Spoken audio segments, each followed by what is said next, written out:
ধরনের সংকট দিনে দিনে দিনে দিনে করা যায় না, এটা সময় লাগে। এবং আমরা সেই জায়গায় আমরা বহুমুখী যে সাপ্লাই চেন আমরা সৃষ্টি করছি। আমরা অনেক জায়গায় থেকে Russia, Philippines, Indonesia, even China থেকে জ্বালানি নিয়ে আসার চেষ্টা করছি।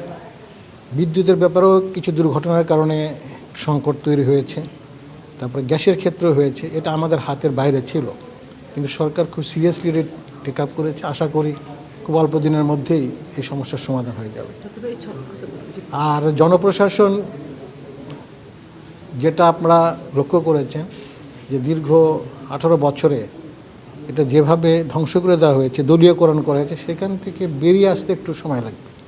এবং আমরা আপ্রাণ চেষ্টা করছি এটার সব কিছু ঠিকঠাক করে একটু জায়গা নিয়ে কার্ড, তারপরে ফ্যামিলি কার্ড, তারপরে হেলথ কার্ড, বিভিন্ন ধর্মীয় প্রতিষ্ঠানের সম্মানে এরকম অনেক ইয়ে আছে, খাল খনন।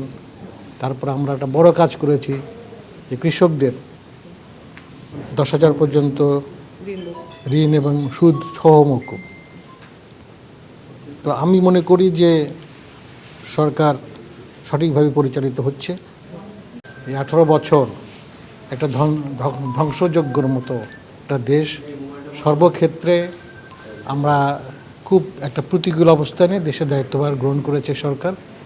বাট আপনারা লক্ষ্য করেছেন যে মাননীয় প্রধানমন্ত্রী জনাব তারেক রহমান একটা পরিবর্তন জন্য আপ্রাণ চেষ্টা করছেন এবং অপরিসীম পরিশ্রম করে যাচ্ছেন। এবং কিছু অগ্রাধিকার প্রকল্প নিয়ে আমরা মাঠে নেমেছি এবং 6 মাস যথেষ্ট সময় না, আমরা পুরোদমে প্রস্তুতি নিচ্ছি এবং ইনশাল্লাহ। আর এখন যেটা জিনিসটা আমরা দেখছি যে সংকট, গ্যাস, বিদ্যুৎ এবং জ্বালানি। আর আপনারা এটা জানেন যে এই সংকটটা আমাদের জন্য এই সরকার দায়ী না। জ্বালানি সংকট তৈরি হয়েছে মধ্যপ্রাচ্যের যুদ্ধের কারণে, এবং সেইটার বিকল্প বিগত সরকার করতে পারেনি।